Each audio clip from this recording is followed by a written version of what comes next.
बच्चों सुप्रभात। आज हम सभी शुक्ल जोगीन गद्य विकास के विकास भाग 3 के अंतर्गत जो है प्रसाद जोगीन नाटक का विकास समझेंगे। तो ये नाटक का विकास समझने के पहले आप लोगों को नाटक के बारे में कुछ मैं बता देना चाहता हूँ कि प्राचीन काल में संस्कृत के नाटकों को काव्य कहा गया है और जो प्राचीन संस्कृत के आचार्य व्याकरणाचार्य भरत मुनि रहे हैं, इनका नाट्य शास्त्र जो है एक ग्रंथ है। इस ग्रंथ में वह जो है नाटक को 5वां वेद भी कहते हैं, ठीक है। और आजकल जो है आधुनिक रूप में इसको जो है दृश्य काव्य की श्रेणी में रखा जाता है।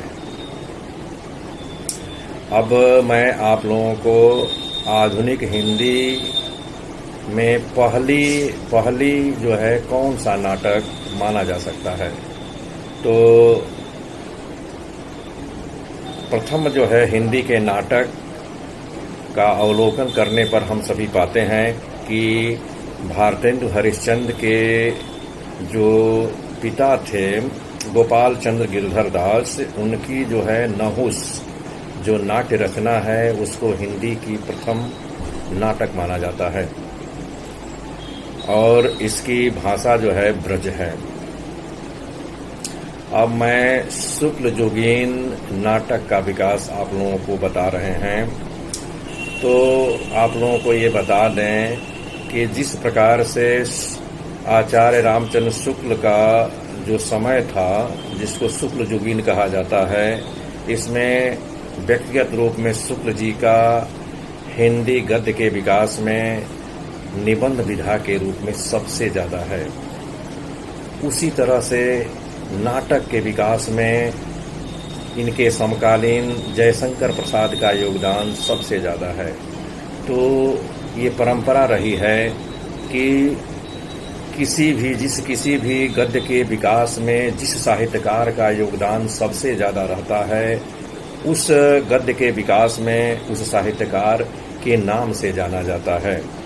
तो चूंकि नाटक विधा में सबसे ज़्यादा विकास में योगदान देने वाले इस समय जयशंकर प्रसाद थे, इसलिए एक जो विभाजक रेखा आधुनिक नाटक के विकास में बन गई है कि प्रसाद जोगीन नाटक विकास, प्रसाद पूर्वोत्तर नाटक विकास और प्रसादोत्तर नाटक विकास, ठीक है। तो चूंकि हमको जो है ये शुक्ल जोगीन नाटक का विकास समझना है, इसलिए आज हम सभी जो है प्रसाद जोगीन जो नाटक है उसका अध्ययन करेंगे। तो आप लोगों को अब हम बता दें कि इस समय ये जो है आपका शुक्ल जोगीन या प्रसाद जोगीन जो कौन कौन से नाटककार रहे हैं। तो देखिए, सबसे पहले जो है जयशंकर प्रसाद हैं, क्योंकि प्रसाद जोगीन है। इसके बाद अयोध्या सिंह उपाध्याय हरिऔध हैं, मुंशी प्रेमचंद्र हैं, मैथिली शरण गुप्त हैं, माखन लाल चतुर्वेदी हैं, उदय शंकर भट्ट हैं, लक्ष्मी नारायण मिश्र हैं और उपेंद्रनाथ अस्क हैं। अब मैं आप लोगों को क्रम से और महत्वपूर्ण जो नाटककार हैं जिनकी रचनाएं या जो साहित्यकार जो है उत्तर प्रदेश माध्यमिक शिक्षा परिषद के हाई स्कूल के 9-10 के पाठ्यक्रम में सम्मिलित है, उनकी ही रचनाओं को मैं विशेष रूप से बताऊंगा, जिससे आप लोगों को विशेष जो है दिक्कत न हो समझने में, याद करने में। तो जयशंकर प्रसाद हैं पाठ्यक्रम में। तो इनकी जो महत्वपूर्ण जो है रचना है आपका एक करुणालय है, प्राश्चित है, राजश्री है, विशाख है, अजातशत्रु है, जन्मेजय का नाग यज्ञ है, ये चंद्रगुप्त मौर्य है, स्कंदगुप्त है, कुमार गुप्त है और आखिरी इनका ध्रुव स्वामिनी है, ठीक है। इसके बाद आप लोगों को मैं जो है अयोध्या सिंह उपाध्याय हरिऔध के जो नाटक है उसको बता रहा हूँ कि रुक्मणी परिणय, ठीक है। यह जो है नाटक हरिऔध जी के द्वारा लिखा गया है। उसके बाद मुंशी प्रेमचंद्र, तो इनकी जो है ख्याति विशेष रूप से जो कथा साहित्य है, जो आपका जैसे उपन्यास है, कहानी है इत्यादि पर इनकी ज़्यादा जो है पकड़ रही है। लिखे भी हैं, लेकिन कुछ नाटक भी लिखे हैं। तो इनके नाटक है संग्राम है, करबला है।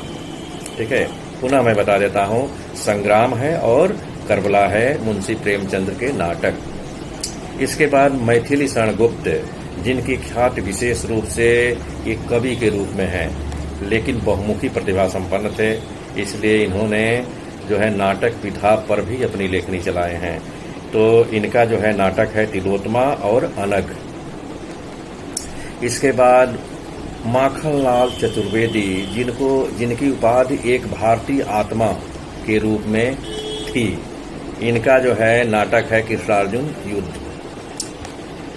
इसके बाद जयशंकर प्रसाद के ही समकालीन लेकिन नाटक के कथानक में भिन्न सोच रखने वाले लक्ष्मी नारायण मिश्र रहे हैं। इनके जो है महत्वपूर्ण जो नाटक हैं वो मैं आप लोगों को बता रहा हूँ। ये है आपका राक्षस का मंदिर, सन्यासी, मुक्ति का रहस्य, राजयोग, सिंदूर की होली और आधी रात। इनके जो नाटक हैं समस्या प्रधान हैं। ठीक है, और प्रसाद जी के नाटक हैं प्राचीन गौरव पर आधारित। ठीक है, और आदर्श समाधान बताने वाला है। ठीक है, जो राष्ट्रवाद पर आधारित है। इसके बाद उपेंद्र नाथ अस्क जो नाटककार रहे हैं, उनकी रचना को मैं बता रहा हूं, जो आप लोगों के संभवतः कक्षा 9 के हिंदी के पाठ्यक्रम में सम्मिलित है। इनका है लक्ष्मी का स्वागत। आप लोग जो कक्षा 10 के छात्र होंगे वो कक्षा 9 में पढ़ चुके होंगे। लक्ष्मी का स्वागत। ठीक है, स्वर्ग की झलक, छठा बेटा और जय पराजय, देवताओं की छाया और अंजू दीदी। ठीक है, ये जो है उपेंद्र नाथ अस्क के नाटक हैं। यहीं पर यह वीडियो समाप्त होता है। अब मैं नेक्स्ट वीडियो में आप लोगों से पुनः मिलेंगे। धन्यवाद।